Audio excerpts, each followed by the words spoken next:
You're listening to the winning literary show, Off the Shelf Books Talk Radio, live with host Denise Turney, author of the books Long Walk Up, Portia, Love Pour Over Me, Spiral, Love Has Many Faces, and Rosetta's Great Hope. Turn up your dial and get ready for a blast of feature author interviews, 411 on book festivals, writing conferences, and so much more. Ready? Let's go. Things may come to those who wait, but only the things left by those who hustle. And that's a quote by Abraham Lincoln. You know, things don't just magically happen. You got to get out here and make things happen. And I want to welcome you to the April the 15th. We in the middle of April, you all. April the 15th on this gorgeous Saturday. To our loyal listeners, tuning in for so many different platforms all over the world. Thank you, thank you, thank you. 17 years.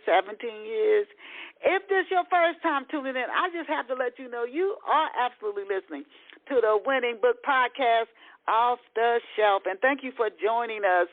We have, I've, as the host of the show for 17 years, I have been blessed to listen to so many guests we've had movie producers, we've had songwriters, stage plays writers, actresses on the show, New York Times best-selling authors. And I'm excited about today's guest because she's writing about someone who is my all-time hero.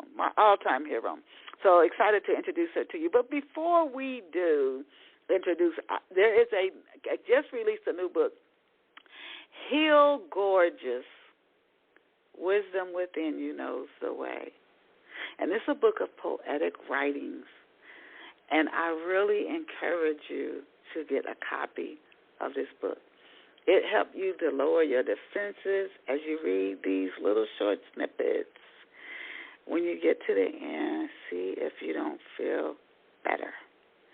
Heal Gorgeous, Wisdom Within You Knows the Way. It's in ebook and in paperback. And if you don't see the print copy on the shelves, it just came out.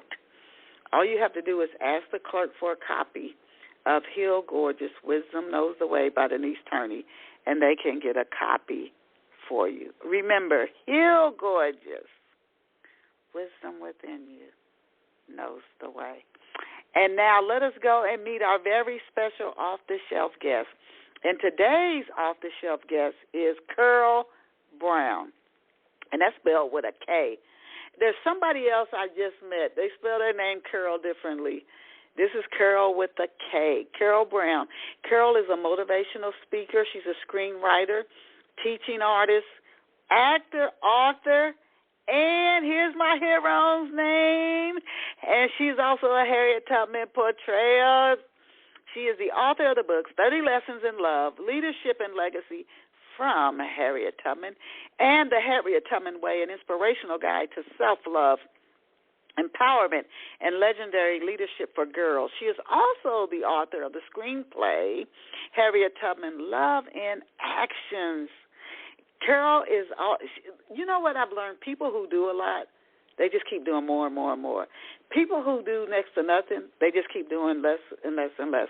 Karol is also a co-founder of Brown Tones Productions.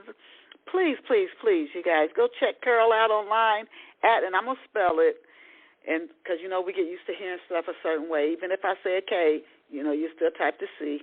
It's Karol, V as in victory, BROWN.com. Karol,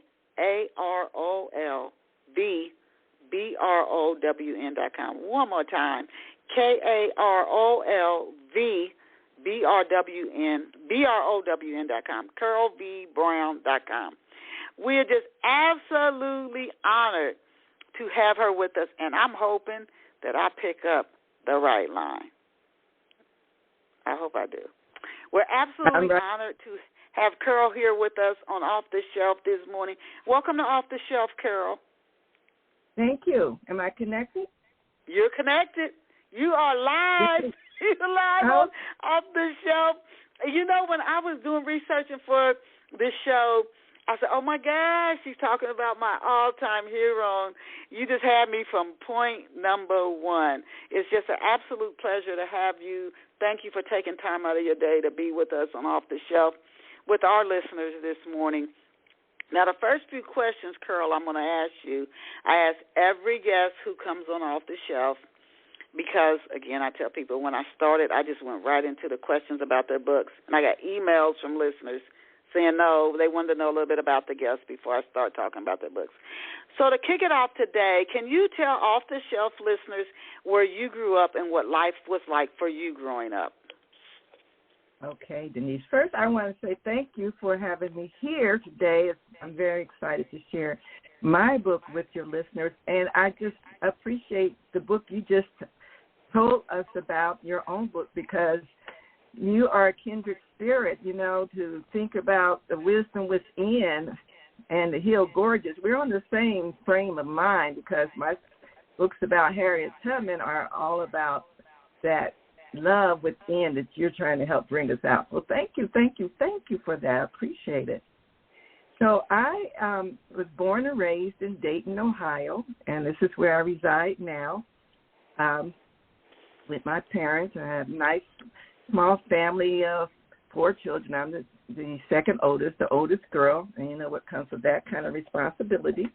And I attended Roosevelt High School, which was a very popular big school here in town. I had a great growing up. I was a cheerleader. I was active in things around school and the class officer, just enjoying my life as a teenager. Married James Brown, and after we had our 3 children, Adia, Arizona is our son, and Atiara, our 3rd daughter, we moved to Washington State, where I spent 28 years in that community around Tacoma, Washington. I'm a dietitian. I graduated from the University of Dayton as a dietitian, and doing my 40-plus years of working as a registered dietitian, I've worked with people from all age groups, from mothers with brand-new babies. Some people may be familiar with the WIC program. I've worked with WIC. The majority of my time was working at the Veterans Medical Center in Seattle, and where I work with veterans, all ages, men and women, helping them learn how to eat healthier and be healthier.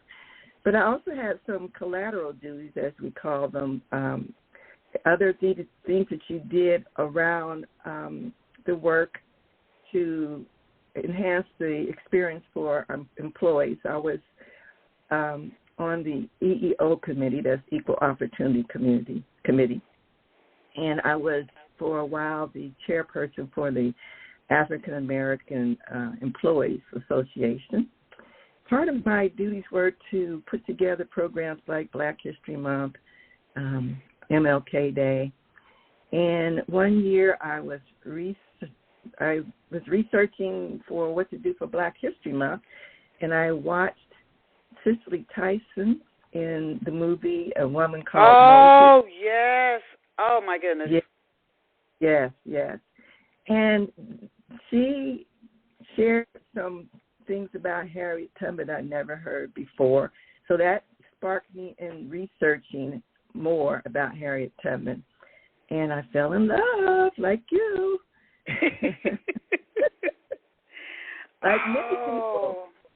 She was such a remarkable person, and there's so much that we don't know about her in the general education. So that's how I launched my beginning, being in Toastmasters, which a lot of people know about Toastmasters, the international speaking group where you develop your speaking skills. I was studying storytelling, and so I started with a short story as Harriet Tubman, portraying her. And so I've been doing that for over 20 years now. Oh, my goodness.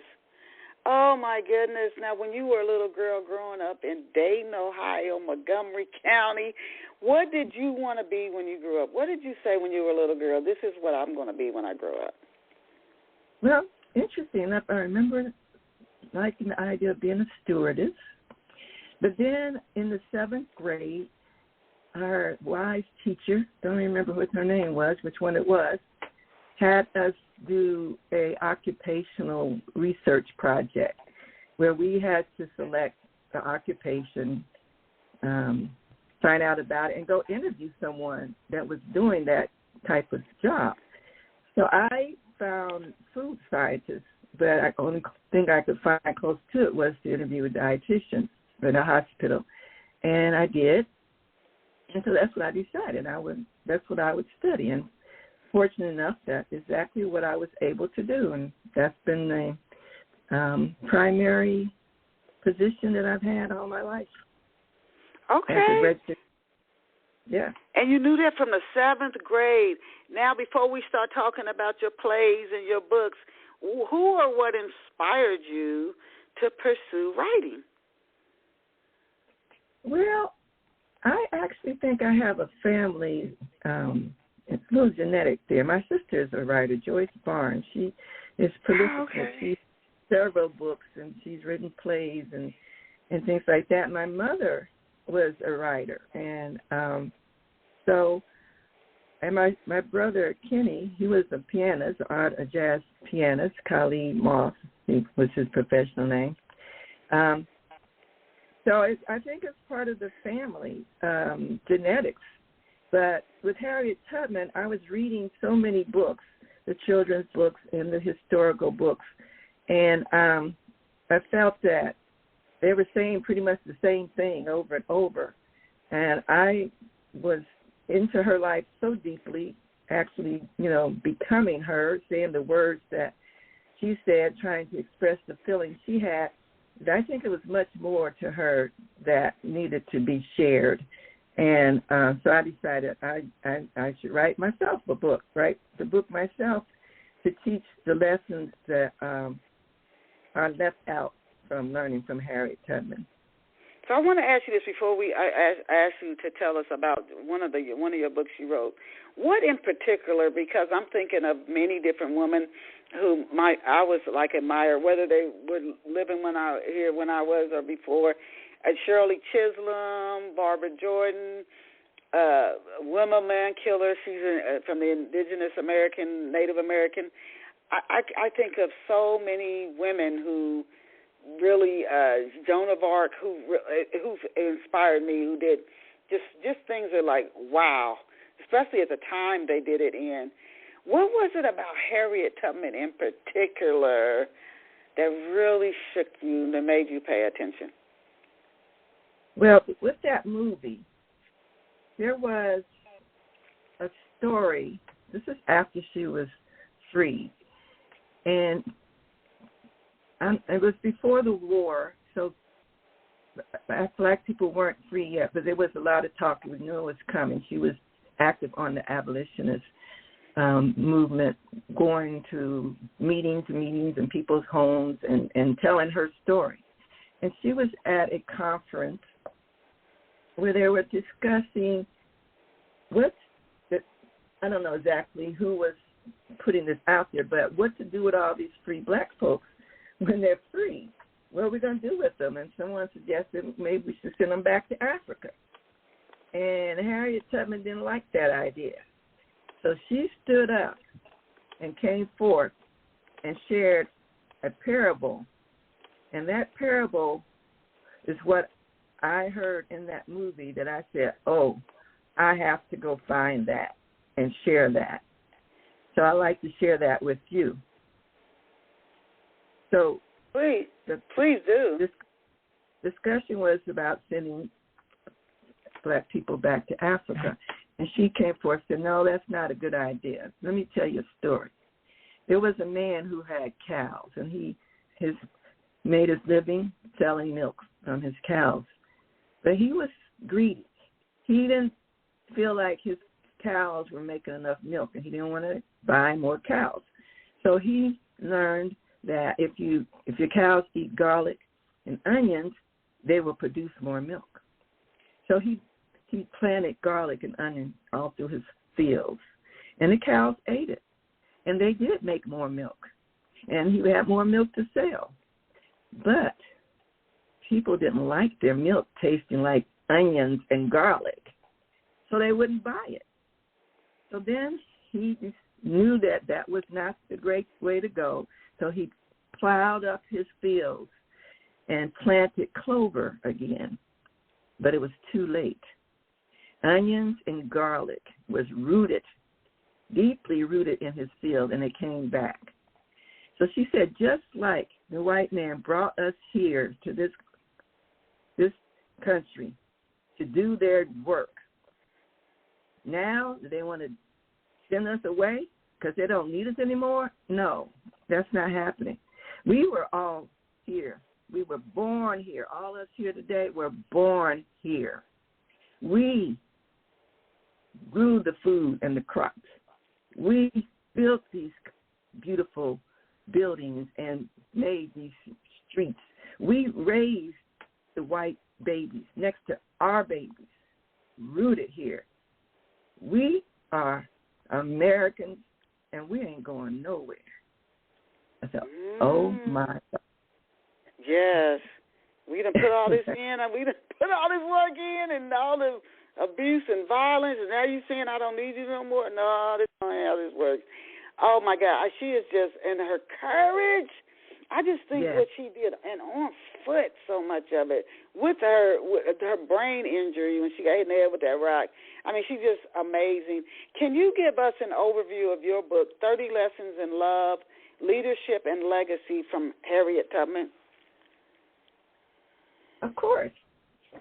So I wanted to work with children to teach them these messages early on. So 30 Lessons in Love, Leadership, and Legacy are me taking Harriet Tubman's stories and dividing them into very short 1 to 2 page chapters. Each chapter is a story, and each chapter is a lesson in love, leadership, and legacy. So the first one is have the spirit of a leader. And so I share the story of Harriet Tubman as a little girl, and the fact that even though she was taken away from her parents and sent to work for people when she was 5 and 6 years old and treated badly, held on to the faith that she had been taught to, that God was always with her, and she had faith, and she had the love in her family to hold on to. So that love, leadership, and legacy are just very small lessons in things like I said, have the spirit of a leader. Learn to have, listen and learn is one of my favorites I like to teach young people, because it's all about taking efforts to listen to what people are trying to teach you and learn the lessons through life. Another one is, of course, have faith, and then there's be able to appreciate on-the-job training. Kids need to realize the little things that they can do around the house are preparing them for their future. You know, the skills you learn, the communication skills that we learn, and how to deal with other people. You know, there's movement now called social-emotional learning, and it's all about going back into the schools and teaching these simple things that all of us should know as far as how to live well with ourselves, with our own personal intuition and guidance, how to live well in the community, how to, once you find your success, to bring others up. That's another topic. And each one of these lessons, there's 30 of them, are teaching through Harriet Tubman's stories how to find your personal passion, personal strength, and how to make your own dreams come true, as she did. Now, what age group is the book 30 Lessons in Love, Leadership, and Legacy from Harriet Tubman? What age group is the book designed for? So I wrote it at 5th grade level, and I've actually gone into 4th and 5th grade classes to teach it. So each lesson has activities and questions at the end, so that they can have a chance to communicate their thoughts with their teacher or parent, It has a glossary in the back with leadership terms that some may not be familiar with, like synergy. And what does synergy mean? To get together and how powerful you are when you work together.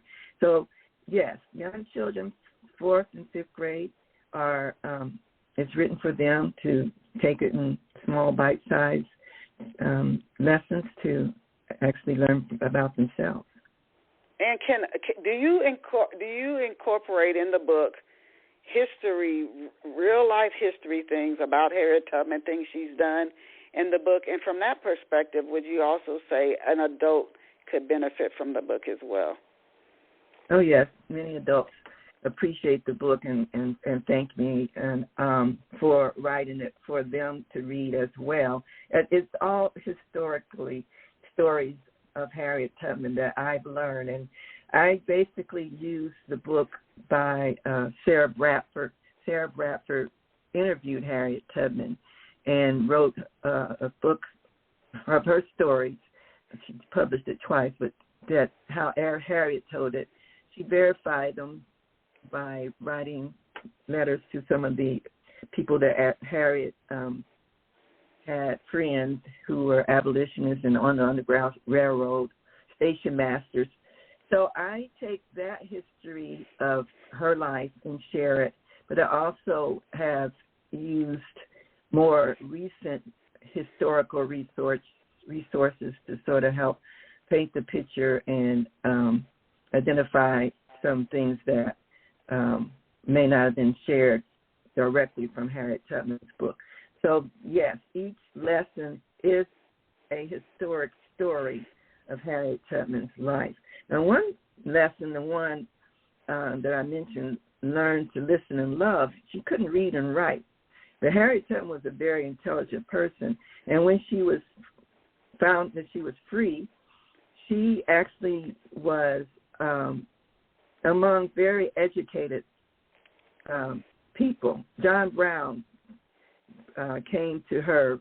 Frederick Douglass brought John Brown to her home when she was in Canada. And there she started going with him to abolitionist meetings, and she would be sitting around authors and doctors and lawyers and newspaper men, and she listened to them teaching her about politics and things like that, and they listened to her. They listened to her tell her story and Frederick Douglass to tell their stories of what it was like, really like to be a slave in the South. And Harriet Tubman and Frederick Douglass were both from Maryland. They weren't in the deep, deep South.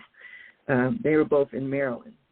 But that listen and learn, it incorporates some historic facts about her life beyond the Underground Railroad, who she hung around with. And so in that lesson, I say it's important to not just hang around people to know only what you know, but seek out people to know more than what you know so you can listen and learn from them.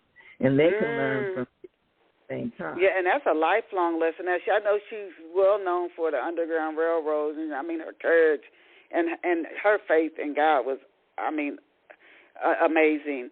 Particularly when you consider her brain injury after she got hit in the head with a rock. I mean, it was just unimaginable, her courage.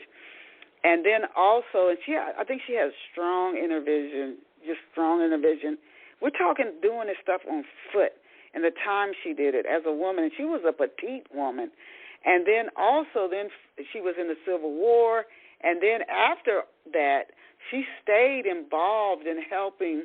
I forget what home she started for people in need. I don't know if it was when she was in Canada or in upstate New York. Her whole life was a life of service to others. I mean, from A to Z. This is a incredibly remarkable woman. What she did goes even beyond the Underground Railroad. I mean, I applaud you for introducing people to more of what she did. From the cradle to the grave, this woman was in a service almost from the time she could walk, and it's courageous service to others. Now, do you include in the book, are there questions in the book so people can answer to encourage more engagement and more deeper learning in the book? Yes, definitely. So both books are written as a curriculum, and it does have activities, discussion questions, and encouraged journaling. I actually made a workbook to accompany both of the books. Both books have a matching workbook with leaves space for journaling thoughts and to addressing the questions and things like that. So as you were mentioning her life, how she dedicated her life so many from the time she was a young child to, she lived to be 92, 93 years old. Most people don't realize that either. Auburn, New York is where she settled. She was able to purchase a home from,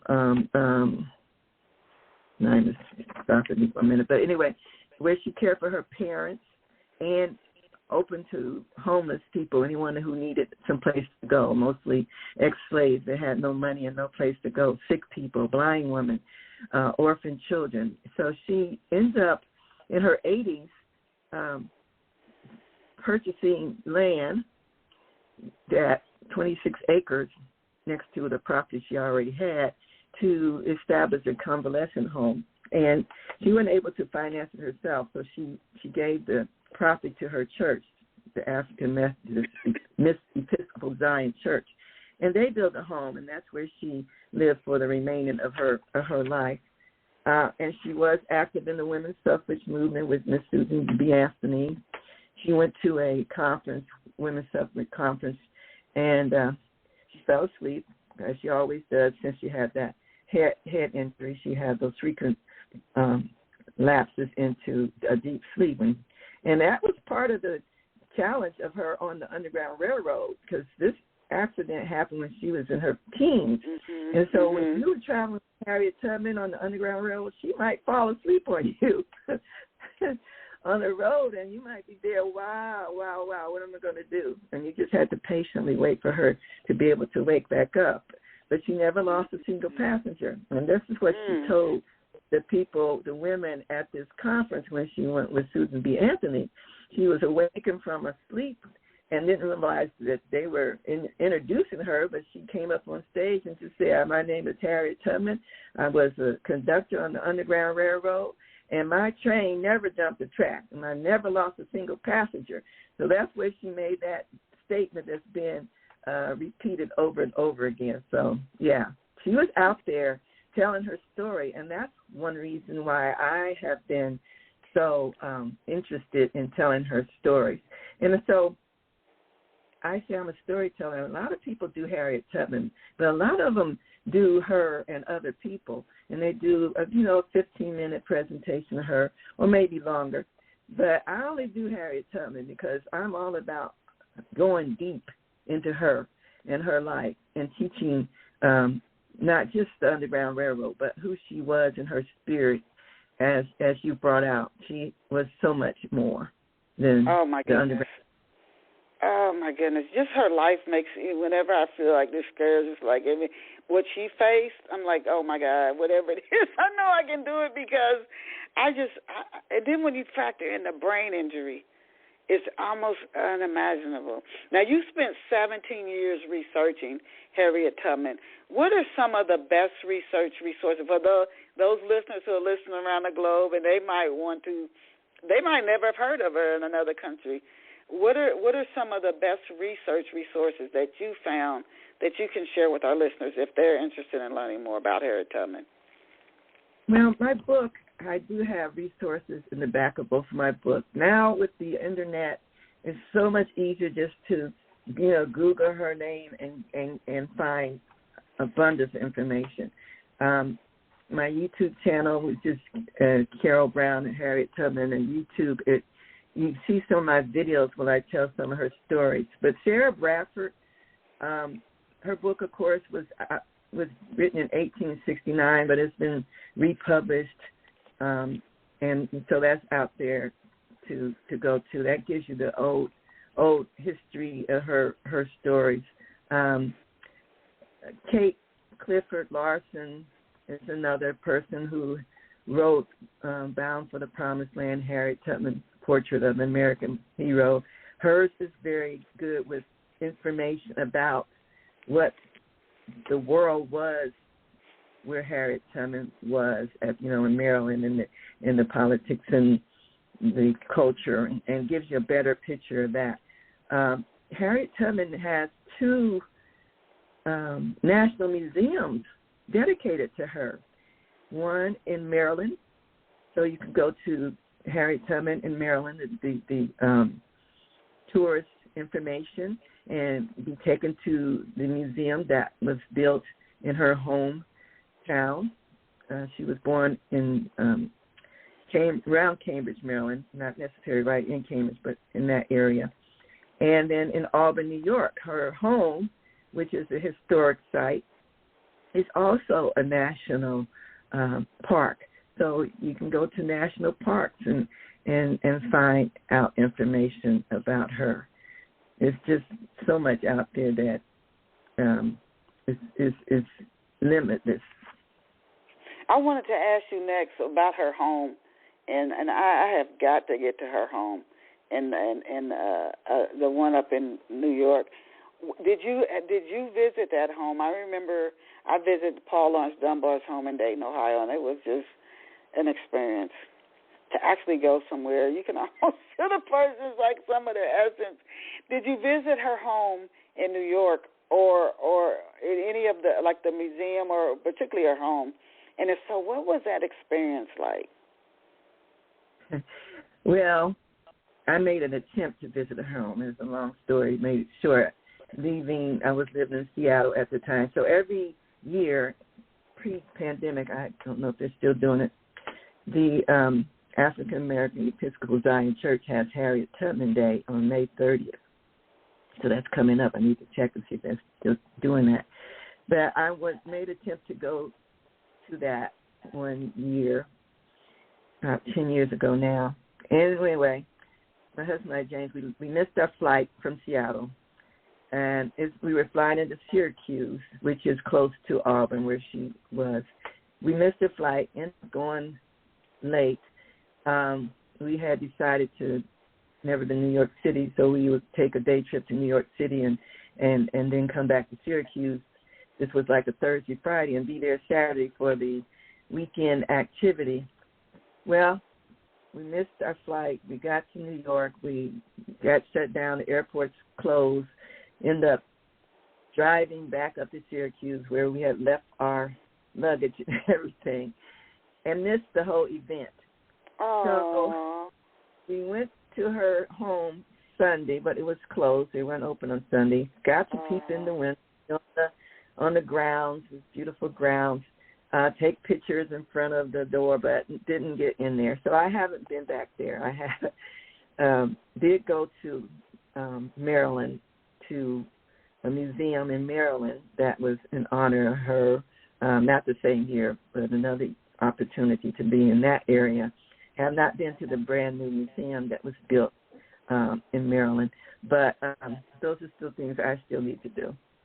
Now I've heard this said years ago that we have a purpose, each of us, a purpose, a mission, or a reason. There's a reason why we're attracted to a certain heroine or hero, something that we really admire in somebody. There's a reason for that. What do you think you have in common with, or your purpose or mission that's similar to Harriet Tubman?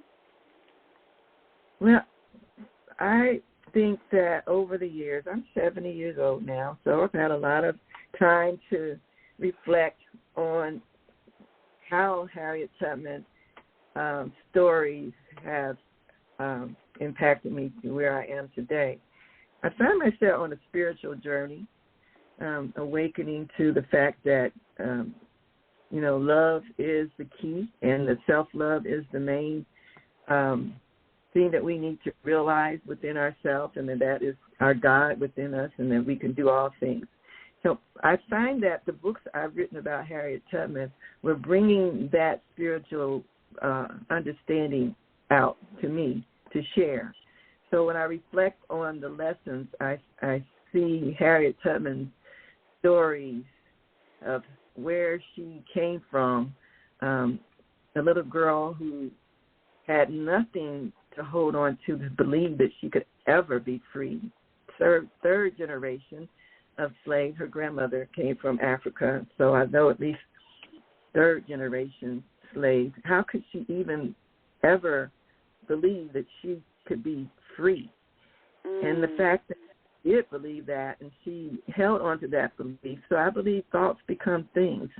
And I see an opportunity to share the stories of Harriet Tubman, my own stories about going through life and experiences, and helping young ladies find their own love within. And when they do that, they'll become stronger.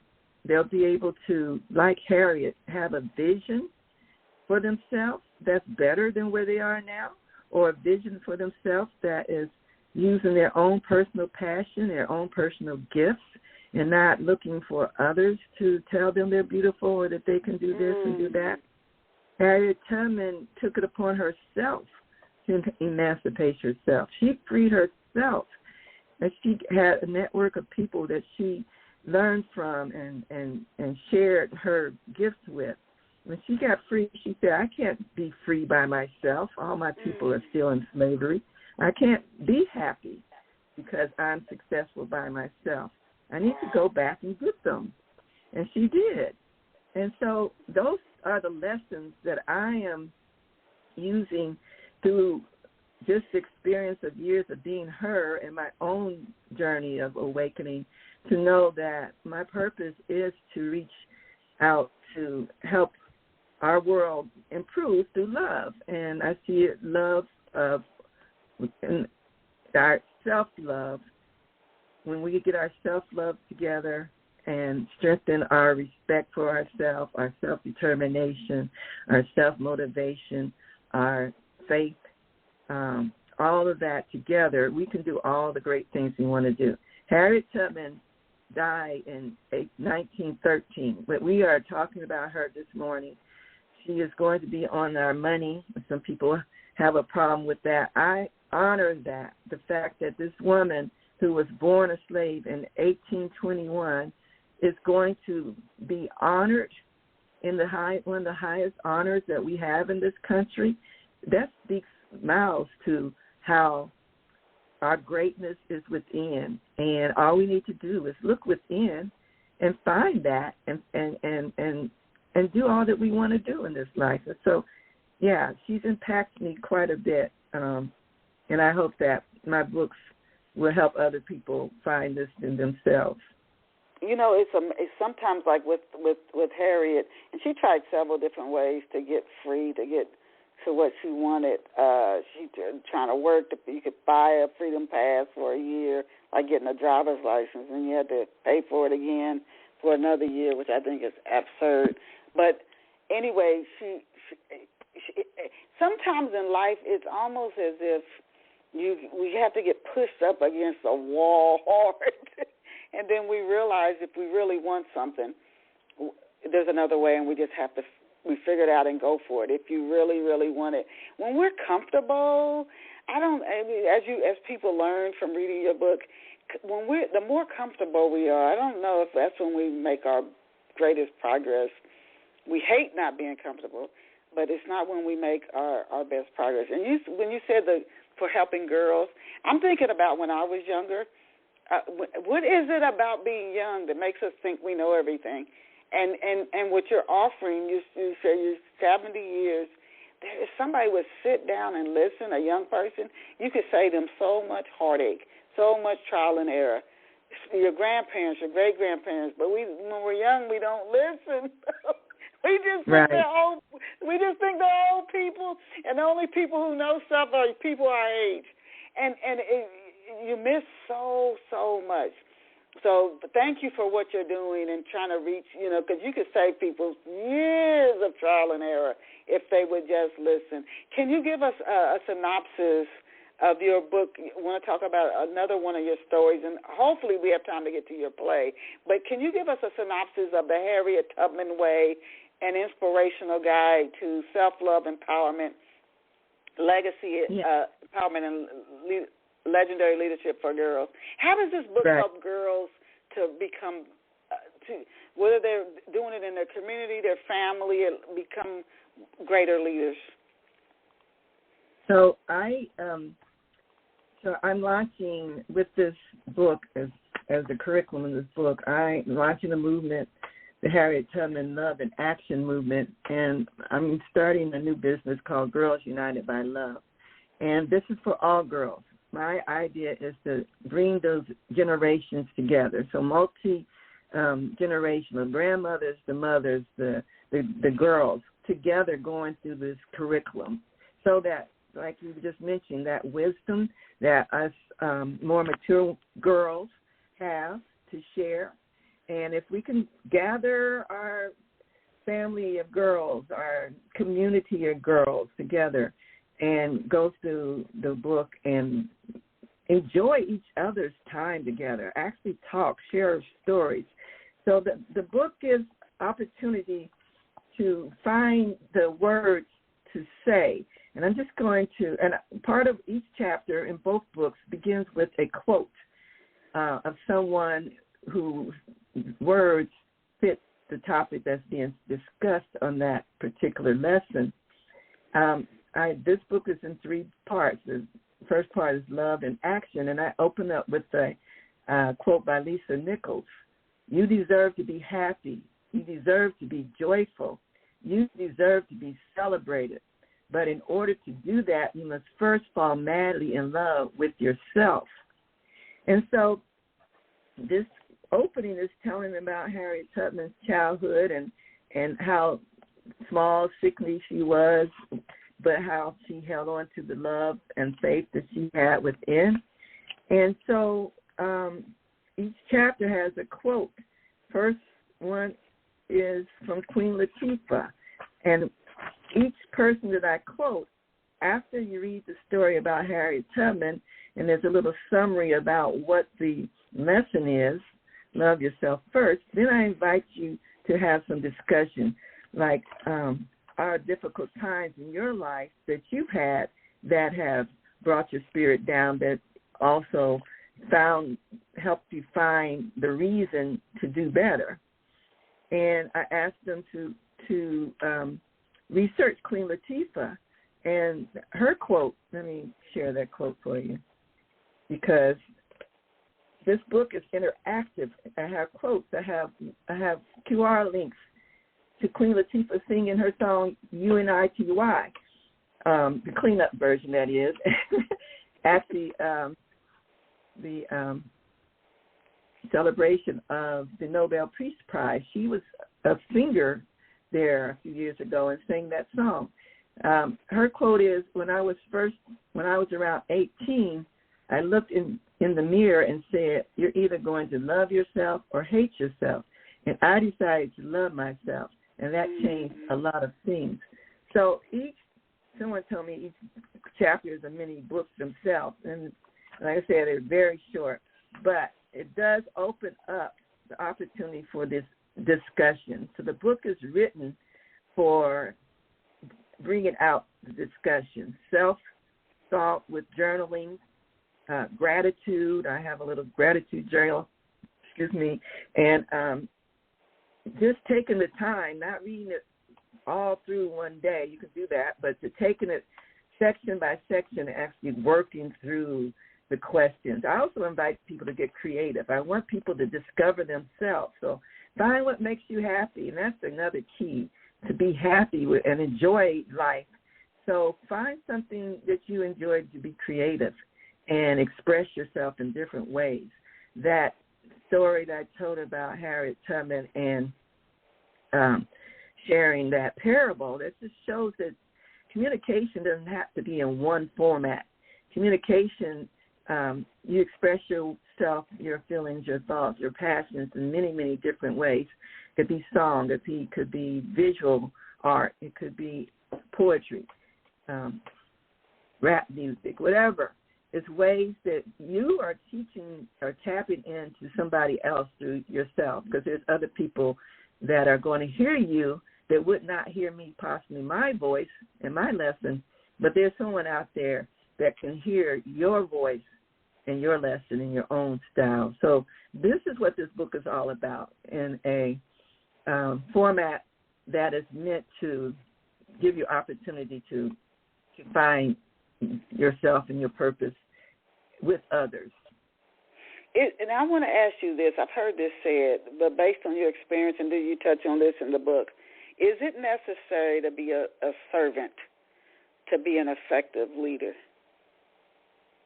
Well, it's not necessary to be a servant, but a servant leader is part of what the Harriet Tubman was in all the lessons that I teach, because it came to serving someone first. I mean, having a purpose in your life, a purpose that you feel strong enough about, that you want to spend some time and effort in it. And often, like Harriet Tubman, she didn't start out to be a leader. She started out to save her people. But because of that, her leadership, she was a leader. So good leaders care about their people. Good leaders want people to not just depend on them, but find their own selves. And that is servant leadership, basically. So there are many kinds of leaders, definitely. Some only are out for their own self and their own purpose, and they're not servant leaders. But they can be leaders that seem to be effective, but they may not really have a true love and attraction to a lot of people, from a lot of people. Karol, how can girls, and, I remember when they had Take Our Daughters to Work Day, they wanted girls to see what it was like to go be at work. And then now it's Take Our Kids to Work Day now. But how can girls step out? They said there's still the way women, if women apply for a job, and a woman will say, I'm qualified for all but one or two of the things that they're looking for, the qualifications. A woman won't apply. A guy will apply and then just think, I have enough, I can still do this job. They say often a woman won't. How can girls step out even more than what we have? We've made a lot of progress, but how can we step out and step into more leadership roles, whether it's at work, in the community, wherever it is? How can we do this and it become more normalized for girls stepping out and stepping into leadership roles? Well, we first need to teach our girls when they're young that they to love themselves. And when they do that, they also, part of that love of themselves is self-care. And that hits onto my field of nutrition and other ways that you care for your body, and because your mind and body and spirit are all connected. So when you take care of your body and healthy and your mind is healthy, it's going to help you find your own passion that can lead to self-empowerment, and you develop a joy for life that helps you keep going no matter what the obstacles are. We need to teach the young ladies that what love feels like. Love does not make you cry. Love does not make you feel bad about yourself. So that self-love, just understanding what true love is. Love is more what God gives you and how He makes you feel and what He can do for you in the faith. Building that character up is important, and to understand that just because something doesn't go your way doesn't mean that your way won't continue to go forward, and that obstacle, that closed door, is just sending you to the open door that's open wider and was the better option choice for you. We don't always know that at the time that we're going through it. And that's why our mature voices can help our young ladies understand that they may not get that job with that particular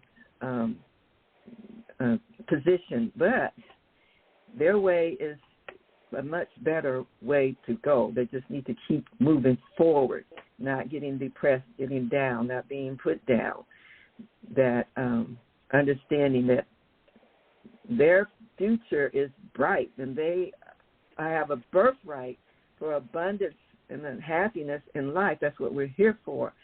So it's coming, and it will be there, so never give up. That's what Harriet said.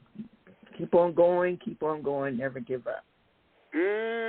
Now, when and why, we only have like 10 more minutes. We're coming down to the wire here.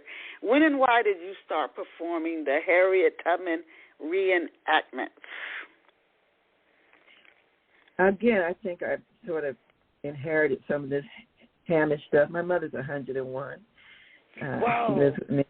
Yeah, but she did her first, after she retired, she also worked for the VA for her career as a secretary. At age 75, she did her first commercial. So she was an actress after she retired. I think she was in Toastmasters before me.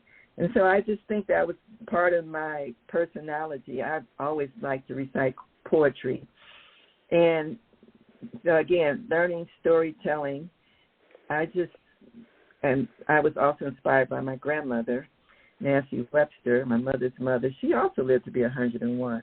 And she always had us in church doing programs and things. I just felt that I wanted to share Harriet Tubman in a unique way and become her and tell her story. So just a little spot about the movie, the Harriet Tubman Love in Action. During the pandemic, what I did was record all my stories so that I could use them without being able to go out and be in the communities.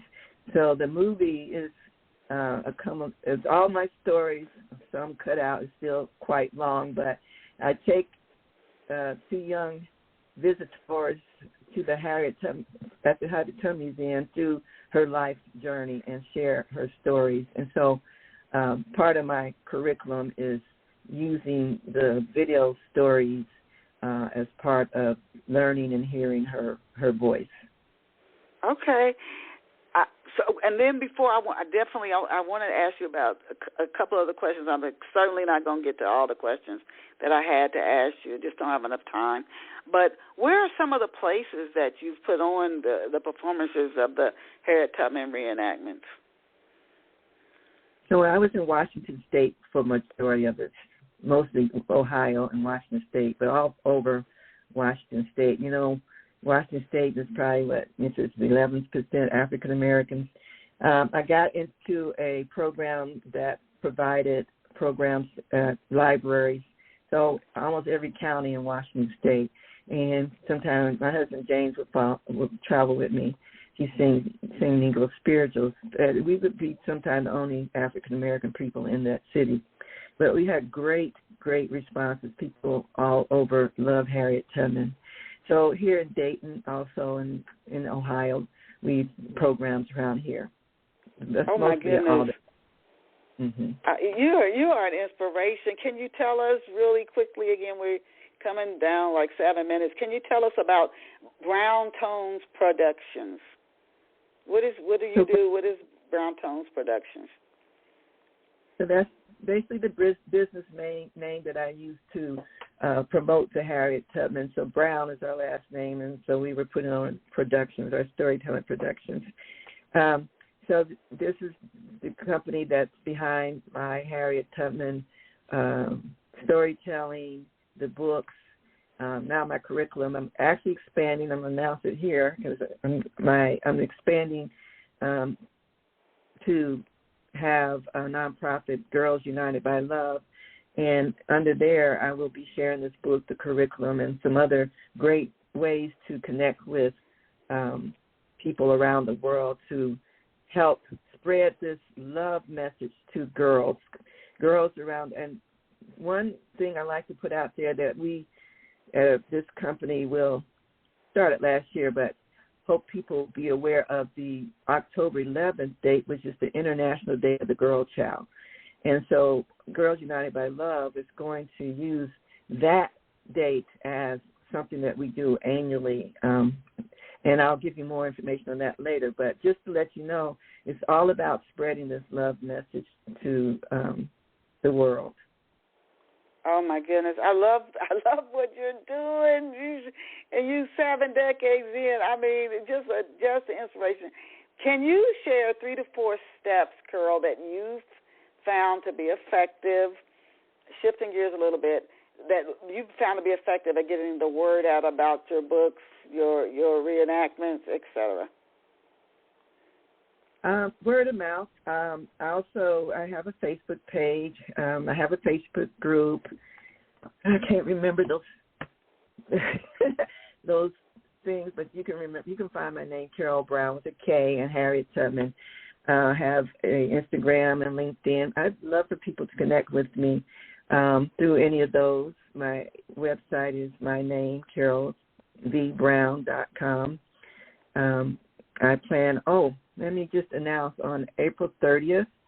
A lady named Linda Fegans and myself. She does Sojourner Truth, and I do Harriet Tubman. We're having a little chat. A free event on Zoom at 4 p.m. Eastern Standard Time. You can check it out on Eventbrite.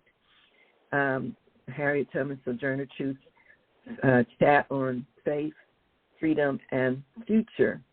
That's a great way to connect and hear more about Harriet Tubman.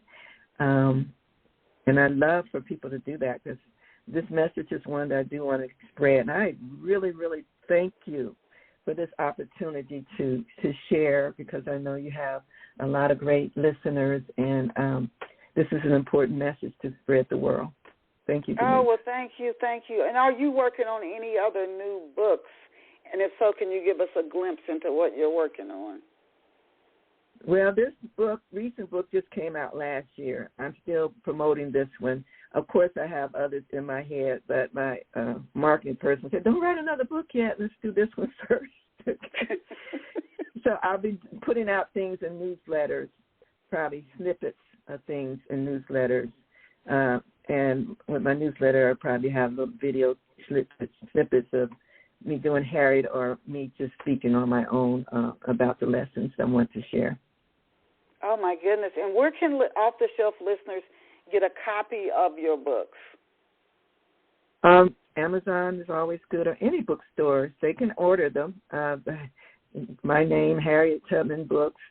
I have a gift box. I didn't get a chance to tell you about it, but it's a opportunity to package my books and the workbook, the journal, the gratitude journal, some other items in a beautiful gift box. And I think I have it on my Facebook where you can see that. And it's all about teaching girls that they are gift box. And in that gift box are things just to massage their love, self-love, like a mirror to look into, a rose quartz to hold and encourage your self-love and things like that. Now, on your event that you're doing with the woman who does the Harriet Tubman, Sojourner Truth, April 30th, is that listed at your website, and is that where listeners can keep up with any other speaking engagements, the plays you put on? Is that where they could learn more at your website?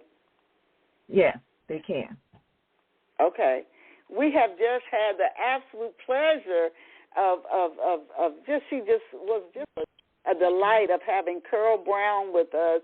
And her website, again, is KarolVBrown.com, KarolV as in victory, BROWN.com, Karol with a K, KarolVBrown.com. Please go visit her website. She's the author of the books, The Harriet Tubman Way, An Inspirational Guide to Self-Love, Empowerment, and Legendary Leadership for Girls. She's also the author of the book, Harriet Tubman, Love in Actions, which I don't even think we really touched on that one at all, but we didn't have time. If you came in midway or near the end of today's show, no worries. After the show finishes streaming, you can come back here and listen to it as often as you want in the archives, and share it with other people. I can't thank you enough, Karol Brown. You a dynamo yourself. Oh, my goodness. And so thank you for being here with us on Off the Shelf.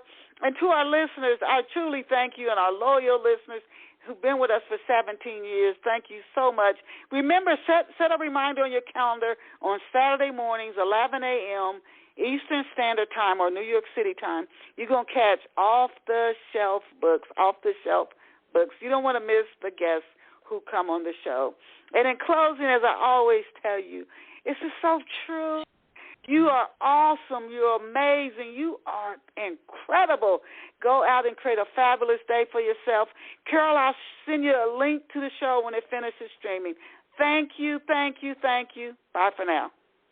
Thank you, thank you, thank you. Bye-bye.